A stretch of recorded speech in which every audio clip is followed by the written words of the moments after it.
എല്ലാവർക്കും നമസ്കാരം. ആരോഗ്യ ദർശനത്തിൻ്റെ ഏറ്റവും പുതിയ എപ്പിസോഡാണ് നമ്മൾ തുടങ്ങാൻ പോകുന്നത്. അപ്പോൾ കഴിഞ്ഞ എപ്പിസോഡുകളിലൊക്കെ നമ്മൾ പറഞ്ഞ ഒരുപാട് വിഷയങ്ങളുണ്ട്. ആരോഗ്യരംഗത്തെ രോഗങ്ങളുമായി ബന്ധപ്പെട്ട വിഷയങ്ങളാണ് ചർച്ച ചെയ്തത്. ഈ ഒരു എപ്പിസോഡിൽ നമ്മൾ പോകുന്നത് ഫാർമസി മേഖലയിലെ കുറേയധികം വിവരങ്ങൾ പ്രേക്ഷകരിലേക്ക് എത്തിക്കാൻ വേണ്ടിയാണ്. ഫാർമസിയുമായി ബന്ധപ്പെട്ട അനവധി കാര്യങ്ങളുണ്ട്. അപ്പോൾ ഫാർമസിക്ക് എന്താണ് ആരോഗ്യരംഗത്ത് നിർവഹിക്കാനുള്ളത്, അല്ലെങ്കിൽ ഫാർമസ്യൂട്ടിക്കൽ മേഖലയ്ക്ക് എന്താണ് ആരോഗ്യരംഗത്ത് സംഭാവന ചെയ്യാനുള്ളത്, അവരുടെ കാര്യങ്ങൾ എങ്ങനെയൊക്കെയാണ്, എന്തൊക്കെയാണ് ഇതിൻ്റെ കർത്തവ്യങ്ങൾ. അപ്പോൾ കോവിഡിനൊക്കെ ശേഷം ഒരുപാട് വലിയ രീതിയിൽ വിപുലീകരിക്കപ്പെട്ടിട്ടുണ്ട് ആരോഗ്യ മേഖല. ഒരുപാട് പ്രാധാന്യത്തോടു കൂടിയിട്ട് സമൂഹത്തിന് മുന്നിലേക്ക് എത്തുകയാണ്. അപ്പോൾ നഴ്സിംഗ് മേഖലയായാലും ഫാർമസ്യൂട്ടിക്കൽ മേഖലയായാലും എല്ലാം തന്നെ. അപ്പോൾ ഇന്ന് നമ്മളോടൊപ്പം എത്തിയിട്ടുള്ളത് ഡോക്ടർ ലാൽ പ്രശാന്ത് ആണ്, principal, doctor Moopen's, college of pharmacy. അപ്പോൾ നമുക്ക് സ്വാഗതം ചെയ്യാം ഡോക്ടറെ ഈ വേദിയിലേക്ക്. നമസ്കാരം. നമസ്കാരം. അപ്പോൾ ഫാർമസി മേഖലയിൽ ഒരുപാട് കാര്യങ്ങളൊന്നും പൊതുജനങ്ങൾക്ക് അറിയില്ല. സാധാരണ കാണുന്ന ഫാർമസിയിൽ ആളുകൾ അവിടെ മരുന്ന് എടുത്തു കൊടുക്കുന്നു, അവരൊരു പ്രിസ്ക്രിപ്ഷൻ വായിക്കുന്നു, അത്തരം മേഖലകൾ മാത്രമേ അറിയുള്ളൂ. ശരിക്കും ഫാർമസിയുടെ ഒരു പ്രാധാന്യം എത്ര, അങ്ങനെ പറഞ്ഞു തുടങ്ങാം നമുക്ക്. ഓക്കെ. ഔഷധശാസ്ത്രം അല്ലെങ്കിൽ ഫാർമസി എന്ന് പറയുന്നത് നമ്മൾ മരുന്നുകളുടെ നിർമ്മാണം, അതിൻ്റെ ഗവേഷണം, അതിൻ്റെ ഉപയോഗം, അതുപോലെ തന്നെ ആരോഗ്യരംഗത്ത് വിദഗ്ധർ അവർക്ക് ഇതിനെപ്പറ്റി കാര്യങ്ങൾ പറഞ്ഞു കൊടുക്കുക, അതുപോലെ തന്നെ പ്രാധാന്യമുള്ളതാണ് നമ്മുടെ മുമ്പ് വരുന്ന ഓരോ രോഗികൾക്കും ഇതിനെ പറ്റിയിട്ട് അതിൻ്റെ പാർശ്വഫലങ്ങളും, ഈ മരുന്ന് ഉപയോഗിക്കുന്നതിൻ്റെ ടൈമിങ്, അതുപോലെ ഇത് എങ്ങനെയൊക്കെയാണ് സൂക്ഷിക്കേണ്ടത്, ഈ കാര്യങ്ങളെല്ലാം നമ്മൾ കൃത്യമായിട്ട് പറഞ്ഞു കൊടുക്കുന്ന ഒരു ശാസ്ത്ര മേഖലയാണ് ഫാർമസി. മരുന്ന് എടുത്ത് കൊടുക്കുക എന്നുള്ളത് മാത്രമല്ല, രോഗികൾക്ക് അതിനെക്കുറിച്ചിട്ടുള്ള ഒരു അവയർനെസ് കൂടി കൊടുക്കേണ്ടതുണ്ട് എന്ന് അർത്ഥം. അതെ അതെ അതെ അതെ അതുപോലെ ഇതിൽ വരാത്ത ഒരു കാര്യമാണ് മെഡിക്കൽ ഡിവൈസസ്. അപ്പം മെഡിക്കൽ ഡിവൈസസിൻ്റെയും അതുപോലെ തന്നെയാണ് അതിൻ്റെ നിർമ്മാണം, അതിൻ്റെ അനാലിസിസ്, അതിൽ തന്നെ പുതിയ പുതിയ ഗവേഷണങ്ങൾ, വീണ്ടും അതുപോലെ തന്നെയാണ് നമ്മുടെ ഡോക്ടേഴ്സിനും അതുപോലെ അതിൻ്റെ ടെക്നീഷ്യൻസിനും എല്ലാവർക്കും അതിനെപ്പറ്റിയുള്ള കാര്യങ്ങളും പറഞ്ഞു കൊടുക്കുക എന്നുള്ളതും ഫാർമസിയുടെ ഒരു മേഖലയിൽ പെടുന്നതാണ്. ഇപ്പോൾ ഈ നമ്മളെ കോളേജിൽ മൂപ്പൻസ് കോളേജ് ഓഫ് ഫാർമസി, അപ്പോൾ ഈ അവിടെയുള്ള കോഴ്സുകൾ എന്തൊക്കെയാണ്? ഇപ്പോൾ നമുക്ക് 4 കോഴ്സ് ഇവിടെ ഉണ്ട്. അത് ഡിപ്ലോമ, അത് 2 വർഷത്തെ കോഴ്സാണ്. പിന്നെ ബി ഫാം 4 വർഷത്തെ കോഴ്സ്. അത് കഴിഞ്ഞ് ഫാം ഡി, അത് 6 വർഷത്തെ കോഴ്സാണ്. പിന്നെ ഉള്ളത് എം ഫാം, അത് 2 വർഷത്തെ കോഴ്സ്. ആഫ്റ്റർ ബി ഫാം അവർക്ക് ഇത് സ്റ്റെപ്പ് ബൈ സ്റ്റെപ്സ് ആയിട്ടാണോ പോകുന്നത്? ശരിക്കും സ്റ്റെപ്പ് ബൈ സ്റ്റെപ്പ് എന്ന് പറഞ്ഞാൽ നമുക്ക് ചൂസ് ചെയ്യാം. ഇപ്പോൾ 4 വർഷം പഠിക്കാൻ കുട്ടികൾ ഒരുക്കമാണെങ്കിൽ അവർക്ക് ബി ഫാം സെലക്ട് ചെയ്യാം. പക്ഷേ അതിലൊരു വ്യത്യാസം എന്ന് പറഞ്ഞാൽ, ഇപ്പം നേരത്തെ താങ്കൾ സൂചിപ്പിച്ച പോലെ മരുന്ന് എടുത്തു കൊടുക്കുക, അല്ലെങ്കിൽ സ്വന്തമായിട്ടൊരു മെഡിക്കൽ സ്റ്റോർ സ്റ്റാർട്ട് ചെയ്യുക, ഫാർമസി സ്റ്റാർട്ട് ചെയ്യുക. അപ്പോൾ അവർക്ക് 2 വർഷത്തെ ഡിപ്ലോമ ഇൻ ഫാർമസി മതി.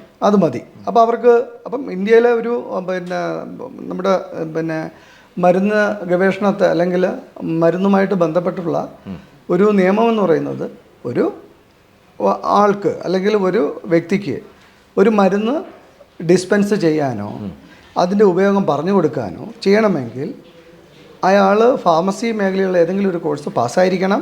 അതുപോലെ ഇന്ത്യൻ കൗൺസിൽ പറയുന്ന ഫാർമസി കൗൺസിലിൻ്റെ അംഗീകാരം നേടിയിരിക്കണം. എന്നാൽ ഒരു രജിസ്റ്റേർഡ് ഫാർമസിസ്റ്റ് ആയിരിക്കണം.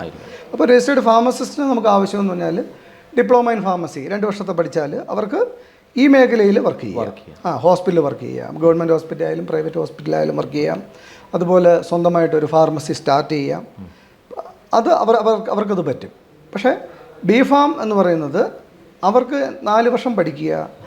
അപ്പോൾ അവരതിൽ പഠിക്കുമ്പോൾ അവർ ഊന്നൽ കൊടുക്കുന്നു പറഞ്ഞാൽ ഡിസ്പെൻസിങ്, അതിൻ്റെ ഓരോ മരുന്നിൻ്റെയും ഗുണനിലവാരങ്ങൾ അതവർ പഠിക്കുന്നുണ്ട്.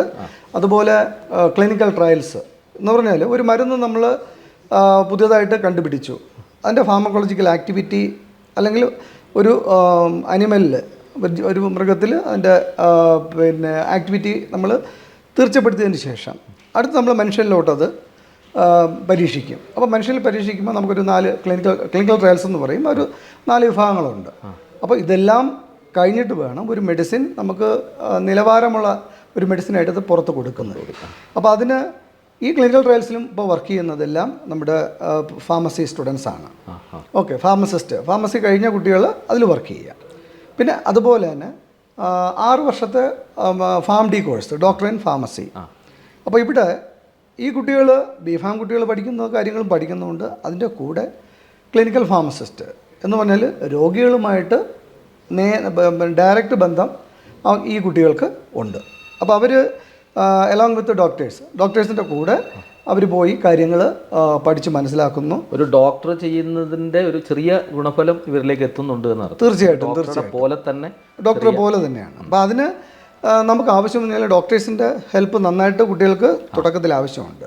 അപ്പോൾ ഒരു പരിധി കഴിഞ്ഞാൽ ഈ കുട്ടികൾക്ക് ഈ ഡോക്ടേഴ്സിന് തന്നെ തിരിച്ച് കാര്യങ്ങൾ പറഞ്ഞു കൊടുക്കേണ്ട ഒരു രീതിയിലോട്ട് ഇത് മാറും. അതാണ് ഫാം ഡിയിലേക്ക് വരുമ്പോൾ. പിന്നെ എംഫാം എന്ന് പറയുന്നത് നമുക്കതിൻ്റെ മാസ്റ്റർ ഡിഗ്രി കോഴ്സ് ഇപ്പം ചെയ്യണമെങ്കിൽ ബിഫാം കഴിഞ്ഞാൽ നമുക്ക് 2 വർഷത്തെ എംഫാം കൂടെ ചെയ്തിട്ട് പിന്നെ അവർക്ക് ടീച്ചിങ്ങിലോട്ട് പോവാം.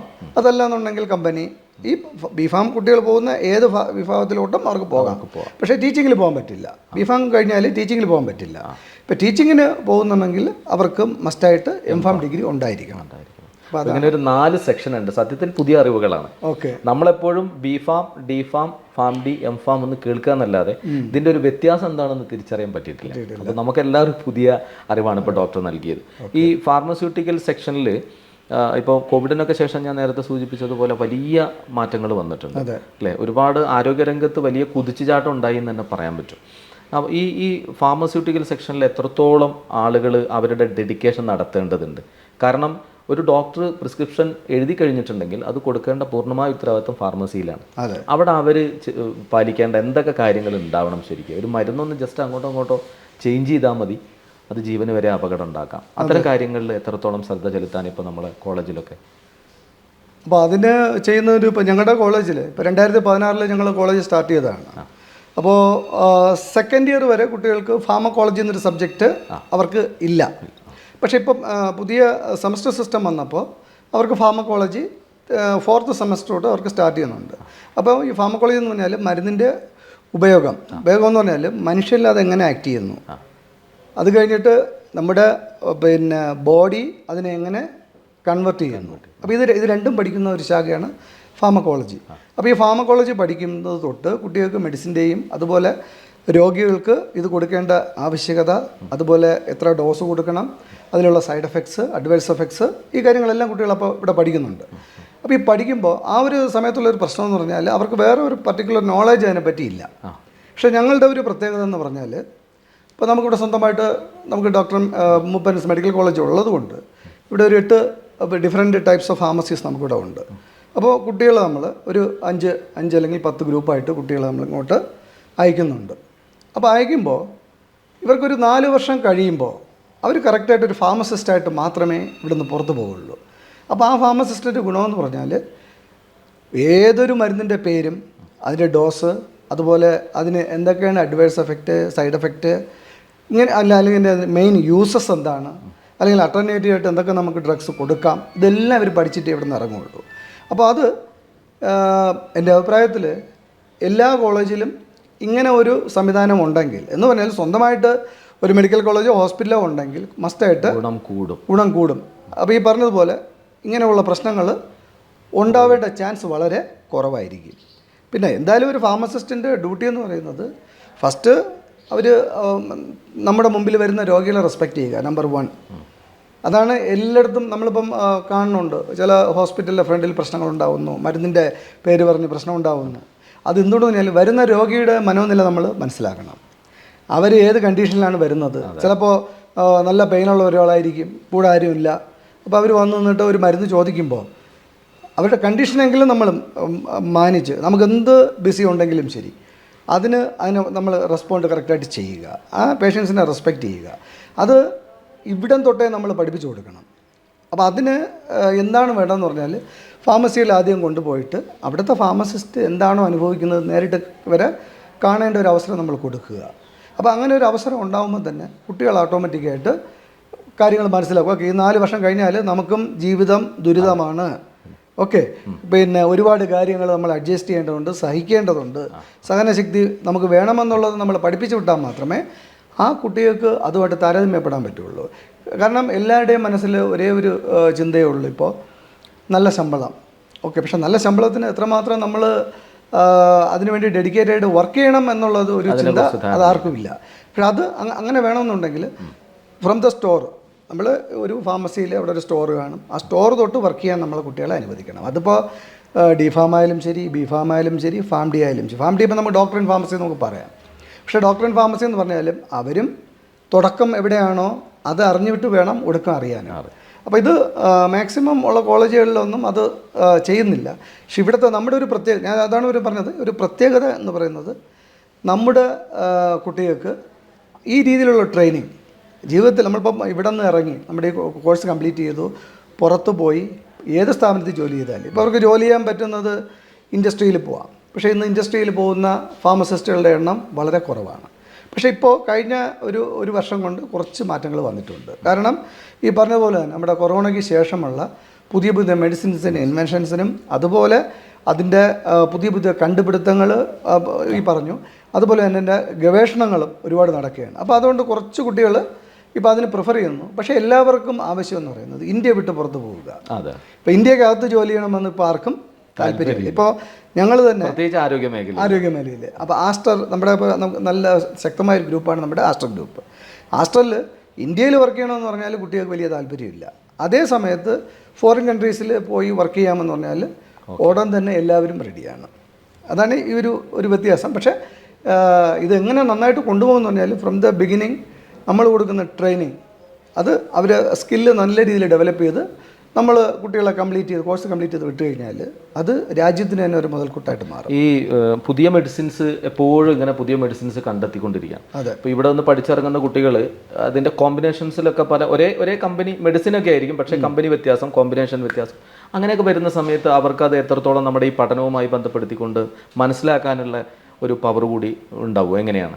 അല്ല, അതിപ്പോൾ അതിന് വേണ്ടിയിട്ട് ഇപ്പോൾ ഞങ്ങളുടെ കോളേജിലൊരു ഡ്രഗ് മോണിറ്ററിംഗ് കമ്മിറ്റി ചോദിക്കാൻ കാരണം, ഇപ്പോൾ നമ്മളൊരു മെഡിസിൻ പ്രിസ്ക്രിപ്ഷനുമായിട്ട് പോയിട്ടുണ്ടെങ്കിൽ മരുന്നുണ്ട്, പക്ഷേ ഇത് കമ്പനി വ്യത്യാസമുണ്ട്, കോമ്പിനേഷൻ വ്യത്യാസമുണ്ട് എന്ന് പറയുമല്ലോ പല ഫാർമസികൾ.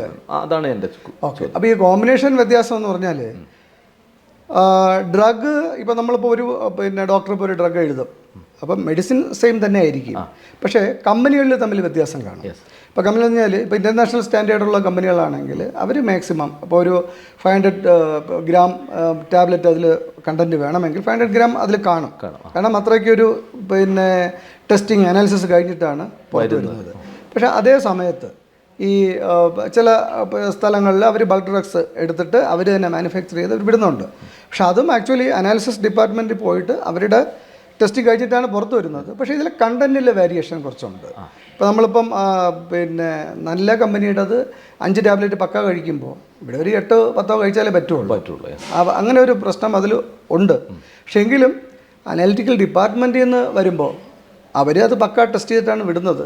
പക്ഷെ അതിലുള്ള വൈരുദ്ധ്യം എന്താണെന്നുള്ളത് അത് ഗവൺമെൻറ് തന്നെ കണ്ടുപിടിക്കും. ഈ ഫാർമസിസ്റ്റിന് അതിനെക്കുറിച്ചൊരു അവബോധം ഉണ്ടാവണം അല്ലേ? അതെ, ഉണ്ടാവണം. അത് മനസ്സിലാക്കാനുള്ള ഒരു കഴിവ് കൂടി, അതൊക്കെ ഈ ബേസിക് പഠനത്തിലൂടെ ലഭിക്കുന്നതാണല്ലോ എന്നാണ് എൻ്റെ ചോദ്യം അല്ലേ? അതെ, അതത്രേ ഉള്ളൂ. ഈ ബേസിക് ഈ പഠനവും ഞാൻ ഈ പറഞ്ഞ പോലെ സ്കിൽ ഡെവലപ്പും ചെയ്യണം. പഠനത്തിലൂടെ നമുക്കൊന്നും അറിയാൻ പറ്റില്ല.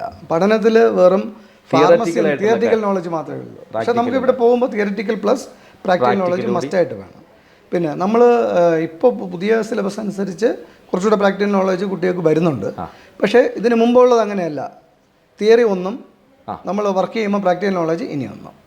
ആ ഒരു പ്രശ്നം ഇപ്പോൾ ഉണ്ട്. പക്ഷേ ഇപ്പോഴത്തെ നമ്മുടെ പുതിയ സിലബസിൽ കുറച്ചൊക്കെ ഈ മെഡിസിൻസുമായിട്ടുള്ള കുറേ ബന്ധങ്ങൾ, ഇപ്പം അവർക്കുള്ള പ്രോജക്റ്റ് വർക്കായാലും പ്രാക്ടീസ് സ്കൂൾ എന്നൊക്കെ പറഞ്ഞ് പുതിയൊരു ഇതിപ്പോൾ തുടങ്ങിയിട്ടുണ്ട്. അപ്പോൾ അതിൽ കൂടി അവർക്ക് ഗുണം. അതെ, അപ്പോൾ ആ ഒരു ഏരിയ അവർക്ക് പ്രാക്ടീസ് ചെയ്തിട്ട് കുട്ടികൾക്ക് പുറത്ത് പോകാം. ഈ ഒരു ഏറ്റവും നമുക്കൊരു ലാസ്റ്റ് ക്വസ്റ്റ്യൻ എൻ്റെത്, ഒരുപാട് ഫാർമസികളുണ്ട്. ഇപ്പോൾ കോവിഡിന് ശേഷം എന്ന് പറഞ്ഞു കഴിഞ്ഞാൽ ഇഷ്ടംപോലെ ഫാർമസികൾ ഉണ്ടായിട്ടുണ്ട്. നമ്മുടെ നാട്ടിലൊക്കെ ഫാർമസികൾ, ചെറിയ ചെറിയ ഫാർമസി ഷോപ്പുകൾ ഉണ്ടായിട്ടുണ്ട്. അവിടെ ഒരു ഫാർമസിസ്റ്റിൻ്റെ എത്രത്തോളം പ്രാധാന്യമുണ്ട് ചോദിക്കാൻ കാരണം, പല ഫാർമസികളിലും ഈ ബിരുദം കഴിയാത്ത ആളുകൾ അല്ലെങ്കിൽ ഇത് ഓതറൈസ്ഡ് ആയിട്ട് സർട്ടിഫൈ ചെയ്യാത്ത ആളുകൾ അവിടെ ഫാർമസിയിൽ നിൽക്കുന്നുണ്ട്, മരുന്നെടുത്ത് കൊടുക്കുന്നത്. ആ ഒരു ഫാർമസിസ്റ്റിൻ്റെ പ്രാധാന്യം എത്രത്തോളം ഫാർമസികളിലല്ല? ഓക്കെ, ഇപ്പോൾ വിദേശ രാജ്യങ്ങളിലാണെങ്കിൽ ഈ ഫാർമസിസ്റ്റ് ഇല്ലെങ്കിൽ അന്ന് ആ ഫാർമസി ഓപ്പൺ ചെയ്യില്ല. അത് അവിടുത്തെ നിയമം ശക്തമാണ്. ഇവിടെ നമുക്ക് നിയമമൊക്കെ ശക്തമാണ്, പക്ഷെ അത് ആരും പാലിക്കുന്നില്ല. പിന്നെ പ്രത്യേകിച്ച് മറ്റുള്ള സംസ്ഥാനങ്ങൾ വെച്ച് നോക്കുമ്പോൾ കേരളം ബഹുദൂരം മുന്നിലാണ്, അതിൽ സംശയമില്ല. കാരണം ഫാർമസിസ്റ്റ് ഉണ്ട്. പക്ഷേങ്കിലും ചില സ്ഥലങ്ങളിൽ ഫാർമസിസ്റ്റ് ഇല്ലാതെയും വർക്ക് ചെയ്യുന്നുണ്ട്. പക്ഷെ അവിടെ ഒരു ഇതെന്ന് പറഞ്ഞാൽ അവരുടെ എക്സ്പീരിയൻസ് വെച്ചിട്ടാണ്. ഓക്കെ, പനി വന്നു, ഓക്കെ പാരസെറ്റമോൾ 500 mg നമ്മൾ കൊടുത്തു. പക്ഷേ ബോഡി വെയിറ്റ് വെച്ചിട്ട് ചിലപ്പം അതിൻ്റെ കണ്ടൻറ്റ് തന്നെ മാറ്റി കൊടുക്കണമെന്നുള്ളത് അവർക്കറിയില്ല. അവർ ബിസിനസ് മെൻറ്റാലിറ്റി, പനി വന്നു പറഞ്ഞാൽ ഒരു പാരസെറ്റമോൾ എടുത്ത് കൊടുക്കുന്നു. പക്ഷെ അത് തീർച്ചയായിട്ടും മാറേണ്ട ഒരു കാലഘട്ടമാണ്. പിന്നെ ഇപ്പോഴത്തെ ഡ്രഗ് ഇൻസ്പെക്ടേഴ്സ് കുറച്ചുകൂടെ അതിലൊക്കെ സ്ട്രിക്റ്റ് ആണ്. അവർ നല്ല രീതിയിൽ കർശന നടപടികൾ പരിശോധിക്കുന്നുണ്ട്. ആളവിടെ ഉണ്ടോ ഇല്ലെങ്കിൽ ഉടൻ തന്നെ നടപടി എടുക്കുന്നുണ്ട്. അപ്പോൾ അത് ഈ ഫാർമസിസ്റ്റ് മസ്റ്റായിട്ട് അത് ഉണ്ടായിരിക്കണം. ഫാർമസിസ്റ്റ് ഇല്ലാതെ ആ ഒരു അപ്പോൾ നമ്മളിപ്പോൾ സ്വന്തമായിട്ട് ഇനി ഒരു ഫാർമസി തുടങ്ങിയാലും അത് തന്നെയാണ്. ഇപ്പം ഞാനാണ് ഫാർമസിസ്റ്റ് ആണെങ്കിൽ ഞാനില്ലെങ്കിൽ അന്നത് ഓപ്പൺ ചെയ്യരുത്. അതാണ് എൻ്റെ റൂള്. യെസ്, കറക്റ്റാണ്. ഏതായാലും ഫാർമസി മേഖലയിൽ പാലിക്കേണ്ട കുറേ കാര്യങ്ങളിൽ ഇനി നമ്മൾ വിട്ടുപോയിട്ടില്ലല്ലോ പോയിന്റ്സ് ഒന്നും ഞാൻ വിചാരിക്കുന്നു. മാക്സിമം അതായിട്ടുണ്ട്. പിന്നെ ഈ കോഴ്സുകളെ പറ്റി നമ്മൾ ആദ്യം പറഞ്ഞു. അപ്പോൾ അതിൽ നമ്മളെ കൊണ്ട് കഴിയുമെങ്കിൽ മാത്രം ഈ കോഴ്സിനൊന്ന് ജോയിൻ ചെയ്യും. ഇതിൽ ബേസിക് സയൻസ് ആണല്ലോ അല്ലേ? ബേസിക് സയൻസ് ആണ്. Physics, chemistry, biology. അപ്പം അത് or mathematics, biology or mathematics എന്നാണ്. ഇപ്പോൾ ഇതിന് 50% മാർക്കുണ്ടെങ്കിൽ കുട്ടികൾക്ക് അഡ്മിഷൻ എടുക്കാം. പക്ഷെ ഇന്നത്തെ ഒരു പ്രശ്നം എന്ന് പറഞ്ഞാൽ സ്വന്തമായിട്ട് എഴുതാനും വായിക്കാനും പോലും അറിഞ്ഞുകൂടാത്ത കുട്ടികളാണ്. 85 90 എന്ന് പറഞ്ഞിട്ടും കാര്യമില്ല. അവർ വരുന്നത് ഒരു സെൻറ്റൻസ് സ്വന്തമായിട്ട് എഴുതാൻ കഴിവില്ല. അങ്ങനെയുള്ള കുട്ടികൾ ദയവ് ചെയ്ത് ഈ കോഴ്സിന് വരരുത്. എത്രയോ വ്യക്തമായൊരു പോയിന്റാണ് സാർ അത് പറഞ്ഞത്. വളരെ വ്യക്തമായൊരു പോയിന്റാണ്. കാരണം വ്യക്തമായിട്ടൊന്ന് എഴുതുകയോ വായിക്കുകയോ ചെയ്യാൻ കഴിയാത്ത ഒരാൾ ഫാർമസി മേഖലയിൽ തീർച്ചയായും വരാൻ പാടില്ല. കാരണം ഓരോ ഡോക്ടേഴ്സിൻ്റെയും അവരുടെ പ്രിസ്ക്രിപ്ഷൻ റൈറ്റിംഗ് കണ്ടാൽ അറിയാം പല രീതിയിലാണ്. വ്യക്തമായ ഒരു അവബോധം ഉണ്ടാവാതെ വരാൻ കഴിയില്ല. അത്ര അനുഭവങ്ങളുണ്ടോ ശരിക്കും? അതെ, അതുകൊണ്ടുണ്ട്, ഇഷ്ടം പോലെ ഉണ്ട്. പിന്നെ ഒരു ഫാർമസിസ്റ്റിന് ഒരു അധികാരമുണ്ട്. ഒരു ഡോക്ടർക്ക് തോന്നും പോലെ എഴുതിയാലും അല്ല, അത് ഓരോരുത്തരുടെ ശൈലിയാണ്, അവരുടെ ശൈലിയാണ്. അത് എഴുതിയാലും നമുക്കൊരു സ്വാതന്ത്ര്യമുണ്ട് അവരെ വിളിച്ച് കൺഫേം ചെയ്യുക എന്നുള്ളത് നമ്മുടെ ഡ്യൂട്ടിയാണ്. അത് നമുക്ക് മാത്രമേ അത് പറ്റുള്ളൂ. അത് നമ്മൾ ചോദിച്ച് കൺഫേം ചെയ്തിട്ട് മാത്രമേ ഒരു മരുന്നിന് നമ്മൾ കൺഫ്യൂഷൻ ഉണ്ടെങ്കിൽ അത് തീർക്കുക. അല്ലാതെ അതിൻ്റെ പേര് വെച്ചിട്ട്, അപ്പോൾ ചില പേര് സാമ്യം കാണും. അപ്പോൾ അങ്ങനെയുള്ള കാര്യങ്ങളൊക്കെ നമുക്ക് പിന്നെ കൺഫർമേഷൻ ഇല്ലെങ്കിൽ ഡോക്ടറെ വിളിച്ച് സംസാരിച്ച് അത് എവിടുത്തെ ഡോക്ടർ അല്ലെങ്കിൽ നമ്മൾ ആ മെഡിസിൻ കൊടുക്കാതിരിക്കുക. അത് നമ്മുടെ സൈഡിൽ നിന്ന് ഉണ്ടാവേണ്ടത് തന്നെയാണ്. ഏതായാലും വ്യക്തമായി അതിനോട് താല്പര്യവും ഡെഡിക്കേഷനും അതോടൊപ്പം മാക്സിമം കുറേ കാര്യങ്ങളെങ്കിലും ചെയ്യാനുള്ള ഒരു അവബോധം ഉണ്ടെങ്കിൽ മാത്രമേ ഈ കോഴ്സിലേക്ക് വരാൻ പാടുള്ളൂ. ജീവൻ രക്ഷാ മേഖലയിൽ ഏറ്റവും പ്രധാനപ്പെട്ട ഡോക്ടേഴ്സിനേക്കാൾ കൂടുതൽ ആ പ്രിസ്ക്രിപ്ഷൻ എങ്ങനെ കൈകാര്യം ചെയ്യുന്നു എന്നുള്ള ഒരു ഫാർമസിസ്റ്റിന്റെ കയ്യിലാണ് ബാക്കി രോഗികളുടെ ആരോഗ്യം കിടക്കുന്നത് അല്ലേ? സത്യത്തിൽ അങ്ങനെ തന്നെയാണ്. തീർച്ചയായും വലിയൊരു മേഖലയാണ് ഫാർമസ്യൂട്ടിക്കൽ സെക്ഷൻ എന്ന് പറയുന്നത്. വലിയൊരു മേഖലയാണ്. ഒരു വലിയ സ്ഥാപനത്തിൻ്റെ പ്രിൻസിപ്പളാണ് നമ്മളോടൊപ്പം ഉണ്ടായിരുന്നത്. അപ്പോൾ അദ്ദേഹം പറഞ്ഞ കാര്യങ്ങൾ നമ്മുടെ ആരോഗ്യരംഗത്തിന് ഒരു മുതൽക്കൂട്ടാണ്. ഈ മേഖലയിലേക്ക് കടന്നു വരാൻ ആഗ്രഹിക്കുന്ന ന്യൂ കമേഴ്സിന് വലിയൊരു അറിവാണ് സമ്മാനിക്കുന്നത്. അപ്പോൾ നമ്മളോടൊപ്പം പങ്കെടുത്ത ഡോക്ടർ ലാൽ പ്രശാന്ത് നമ്മുടെ doctor Moopen's college of pharmacy പ്രിൻസിപ്പളാണ്. ഒരുപാട് സന്തോഷം. പങ്കെടുത്തതിൽ വലിയ നന്ദി. നമ്മൾ മറ്റൊരു വിഷയവും മറ്റൊരു ഡോക്ടറുമായി അടുത്ത എപ്പിസോഡിൽ കാണാം. നമസ്കാരം.